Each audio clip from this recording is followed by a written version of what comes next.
Real Madrid won, Atletico Madrid won, and a tale of two halves. First half absolutely stunk the whole place out, honestly. But the second half turned up big time. I was proud of the team in the second half. We deserved to win that game. I'm telling you right now, the chances we created, we deserved to win it. Atletico Madrid literally just sat back and hoped they could have gotten a counter. That's what their game plan. That's what Simeone told the team, literally, to do throughout that whole game. And Real Madrid piled on the pressure. But you know what? I'm going to talk more about the game throughout this match reaction, including the referee, who was absolutely atrocious the whole game. I never complain about referees. I'm telling you, I never complain about them. But him today, atrocious. Now, the penalty, I could have maybe agreed with him in some part. It was a soft one. Tchouaméni clamped down Lino, stood on his foot, and yes, maybe deserved a penalty there. But some decision-making across that match, error after error after error, it was just horrid refereeing. And Real Madrid, it could have led to so many attacking opportunities. But, do you know what? We created the opportunities in the second half. But first half, I'm telling you right now, it was laboured. Very, very laboured. I just want to digress on it a little bit. It was laboured, slow, lethargic, nothing, no intensity. And Vinny looked lost. His positioning was all over the place. I know Ancelotti gives them freedom, but not that much freedom. Vasquez was sometimes looking as a striker on some opportunities. I don't know where Valverde was. I don't know where Mbappe's positioning was. Rodrigo was consistently drifting inside and doing God knows what. So the first half, the positioning was all over the place. But Ancelotti got that team in the halftime dressing room and said, you need to fix up. As soon as they came out, done. Literally, every single body was on game. I'm telling you right now, overlapping runs, consistent, one touch, two touch passing, nothing more than that. Literally, just creating opportunity after opportunity after opportunity, piling on the pressure. And when Atletico Madrid felt that goal go in, they were rattled big time. Big time rattled. And I think Atletico Madrid and Real Madrid, they always do this. They always go literally head-to-head on these moments. And Atletico Madrid favor to sit back. Real Madrid love to pile on pressure, create overlapping runs. We saw Vasquez consistently overlapping. Rodrigo with an absolute brilliant skill to bypass his man literally in the box. Bellingham fluffed his shot, but Mbappe tucked it away. And this is what Real Madrid need to do. Intensity. Vinny, second half. Oh my Lord, a sensational performance. Probably the outstanding player of the game in terms of his directness and how he approached the game and how he saw, obviously, the score and it's like, okay, I'm just going to take this myself. And he done excellently well. So I criticized Vinny. I criticized him first half. Second half, completely redeemed himself. Rodrigo, excellent. Bellingham, his box-to-box mentality was crazy. Absolutely madness. He was doing everything he could to win his battles, his duels, his, getting in there, getting stuck in there. He hit the crossbar. He hit a header straight at Oblak as well. Absolutely. That's where I want his positioning to be. With Mbappe next to him. Operating as a shadow striker. A little bit deeper than Mbappe, but sometimes overlapping him. Because he can use his height. He can use his aerial ability. He can use his athleticism to create opportunities also. But Mbappe also dropping deeper, receiving the ball. Literally just gliding past players at some occasions. And creating opportunities as well. So, do you know what? The front line... Second half, outstanding. If we play like that against Man City won't know what hit them. I'm telling you right now. And the midfield deserve. Oh my God, Ceballos. What a player. Second half again. Absolutely outstanding. Tracking his man. Creating, honestly, just absolutely outstanding. Valverde as well. Valverde, obviously, before he got moved to right, before Vasquez came off, Valverde was doing everything he can to literally just win every ball. And that's what he's best at. Do you know what? I don't want to go too much into it, but saying that Gravenberch, obviously Henry talks bollocks, said that Gravenberch is probably the most complete midfielder in the world. You high, mate. You high. Valverde is the most completed midfielder in the world. That guy knows what he needs to do on every single occasion. Not just one, not just 2 games, not just 3 games. Every single game, this guy is good. Every single game, Valverde, yeah? And he is probably top 3 most complete midfielders in the world by a country mile. Country mile. And this is what I need to see from the team. Absolute fucking dominance when they're playing football. When they're playing football, you need to see that dominance. And this is what we need to deliver against Man City in midweek. Tuesday's coming up the game. We need to see that dominance. We need to go to Manchester and deliver the goods big time. Yeah? And you know what, Ancelotti? Whatever he said, mate, in the halftime whistle, I commend him for. Because they came out like absolute dogs, hunting every single ball down. They wanted it. They wanted it big time. They wanted to beat Atletico Madrid. They wanted to bridge the gap completely, like spread it as wide as they could with the upcoming games. Because Real Madrid's upcoming games, not that difficult if you look at it on paper. So they need to literally be consistent from now on end, win every single game possible, and then go to the Camp Nou and then literally just get a result. Get a result against Barcelona. Don't let them claw back any more points because Barcelona are looking at this game now saying, okay, cool. Now is our opportunity.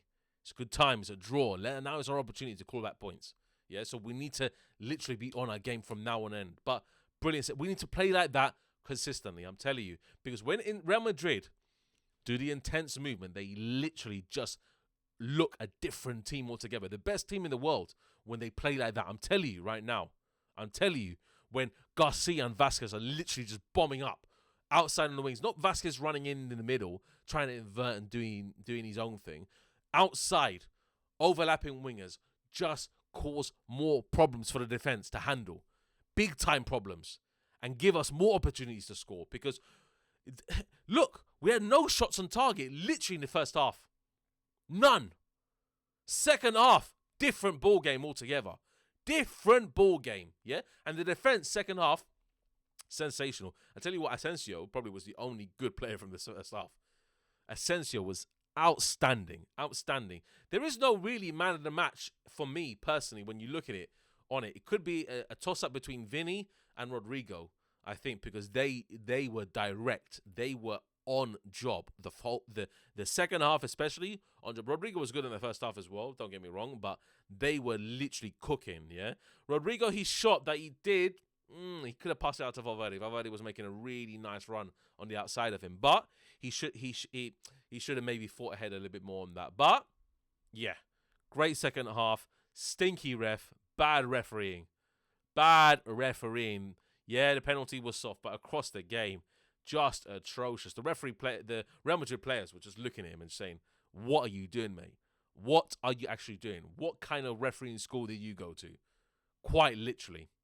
But, yeah, I'm just going to obviously round up this by saying how we can fare against Man City, because I'm going to do my match preview, but let me just touch on it a little bit. Man City, they're looking at this game and saying, we want that Real Madrid from the first half. Let's be honest.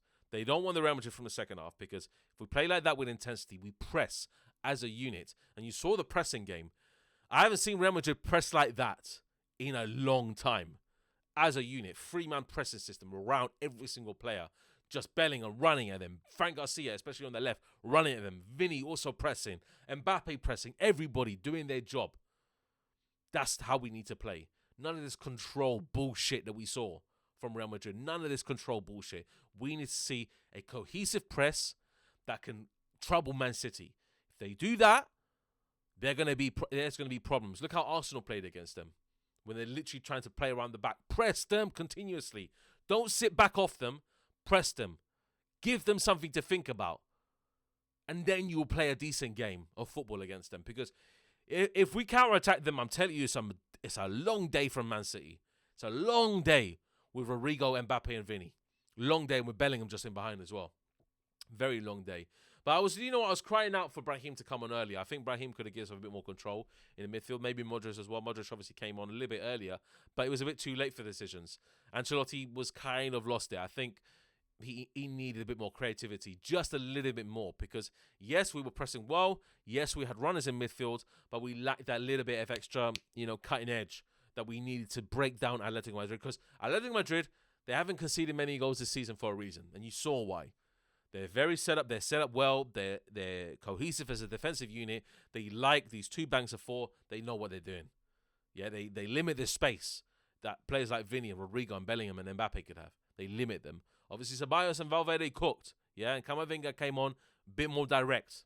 So that's what I needed to see. Somebody with a bit more creativity that can unlock the door a little bit. Unlock Mbappe, unlock Vini just in behind the defensive line. Not giving them literally into their feet. And they have to do everything themselves. We needed a bit more creativity there. But apart from that, a good game. We deserved to win. We deserved it. But we didn't. So we just, a bit more cutting edge. Final third, and we would have won that. I'm going to go into player ratings, guys. Courtois, not much to do at all, apart from the penalty. Not much got penented, so not much to do. 6 out of 10. Vasquez, you know what? First half performance. I'm actually going to give player ratings for the first half as well. Yeah? Because it was a tale of 2 halves, completely different teams. So, actually, no, let me do overall. Yeah, Vasquez overall was actually very, very decent second half. I actually liked the position he was taking up and what he was doing. First half, poor. So, overall, I'm going to give him a 6.5 out of 10. Tchouaméni, apart from the penalty, decent. Very good. Made some crucial defensive tackles. Very crucial defensive tackles. So, yeah, Tchouaméni, I'm going to give him 6.5 out of 10. Asensio, 8 out of 10. Really good across the whole game. Probably one of the only players that actually played good both halves. Very good. Fran Garcia also actually played good both halves as well. So, Fran Garcia, excellent. The overlapping runs he made with Vini on that left side, just sensational. So, 7 out of 10. Ceballos, 8.5 out of 10. Unreal today. Ceballos, unreal. Same as Valverde, 8.5 out of 10.